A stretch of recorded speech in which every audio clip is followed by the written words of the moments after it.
what's going on. But we have no news, and we will have as soon as we have some news on any updates. We'll let you know. Any questions?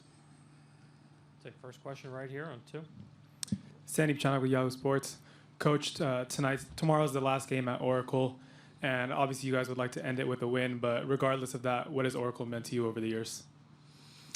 This has been just an incredible environment in which to coach and play back in the day, even when the Warriors weren't any good.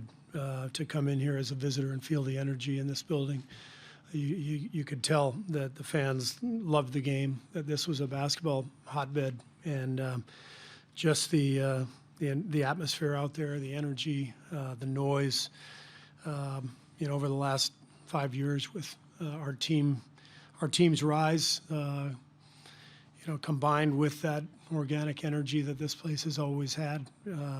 It's just been an incredible experience to coach here. What's been your favorite memory from Oracle that you can remember? My favorite memory was winning the Western Conference Finals in 2015. We beat Houston in Game 5 to advance to the finals, and it was surreal. We weren't sure we were good enough to do it, and the fans hadn't seen anything like that in 40 years. So that was to me when this sort of all started. Okay, if we can try to hold it to one question, we can get around the room as fast as we can. Tim on the right side.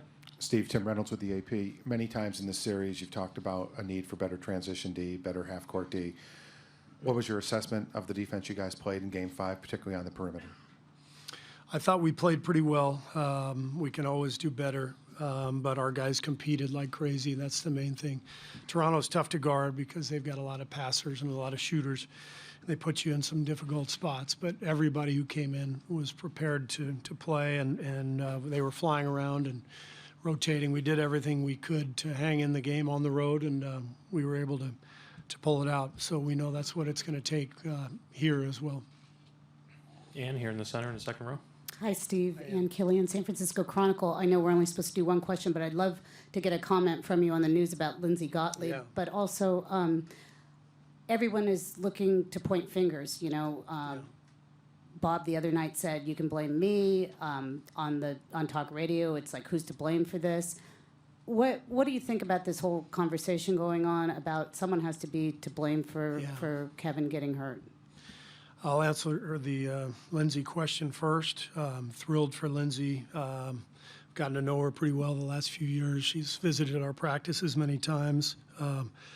I'm a transplanted Cal fan since I've had two kids there. So I'm disappointed for Cal that they're losing such a dynamic person and a great coach, but I'm thrilled for Lindsey. What a great opportunity and a great hire by the Cavaliers. She's a wonderful person and a hell of a coach. The second part of the question, I completely understand the world we live in. As Bob mentioned the other night, there's going to be blame. There's going to be finger pointing, and we understand that, and we accept that. This is kind of what you sign up for when you get into coaching, general management in the NBA. There's all kinds of coverage, judgment, criticism, and it's all part of it. So we accept that. The main thing is our concern for Kevin, and these last couple of days just checking on him. Obviously, everybody feels horrible for what happened. We, as Bob mentioned the other night, this last month was a cumulative, collaborative effort in his rehabilitation, and that collaboration included Kevin and his business partner, Rich Kleinman, our medical staff, his own outside opinion, second opinion doctor outside of our organization. And Kevin checked all the boxes, and he was cleared to play by everybody involved. Now, would we go back and do it over again? Damn right. But that's easy to say after the results. When we gathered all the information, our feeling was the worst thing that could happen would be a re-injury of the calf, and that was the advice and the information that we had. And at that point, once Kevin was cleared to play, he was comfortable with that. We were comfortable with that. So the Achilles came as a complete shock, and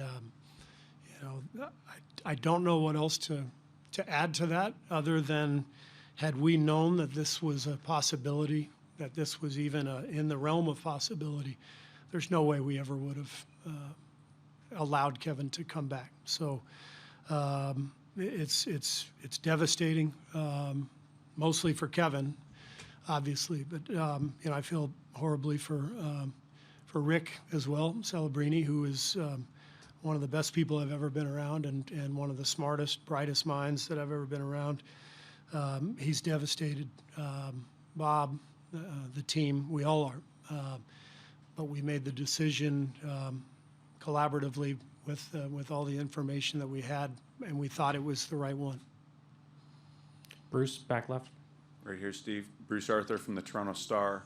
After Kevin's injury, you guys came back in that game with big shots from kind of big game players. You're someone who's made shots at the highest levels of pressure in this game and who's coached guys who have made shots, stars and not, at the highest levels of pressure in this game. What does it take as a shooter, as a player, to, when the pressure is at its highest, this kind of back nine Sunday at the Masters pressure that this level of the series will provide? What does it take to be able to step into, take, and make those shots? A willingness to miss and accept the consequences of missing. Until you get to that point, it's going to be tough. So you have to go into it knowing that even if you are the best in the world, you're going to miss half the time. If you can hit half your game-winning shots, that's a hell of a percentage. So, but if you go into it thinking, oh man, I don't want to miss, it's a big situation, then you're defeated already. Karith, here, right here. Hi, Steve. Kerr, NBC Sports Bay Area. Going back to Lindsay Gottlieb and also Swin Cash getting a front office job with the Pelicans, do you feel like change is happening in the NBA, that women are finding entry points to the league that's reviewing their resumes and recognizing their talent?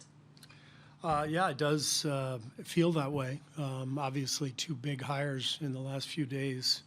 I think the women's game has gotten so much better. Last year's WNBA playoffs were so compelling.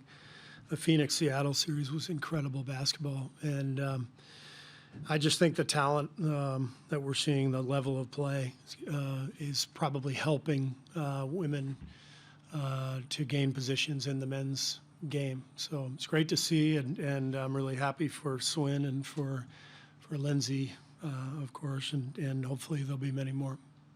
Thank you, Steve. We'll have Curry in here next.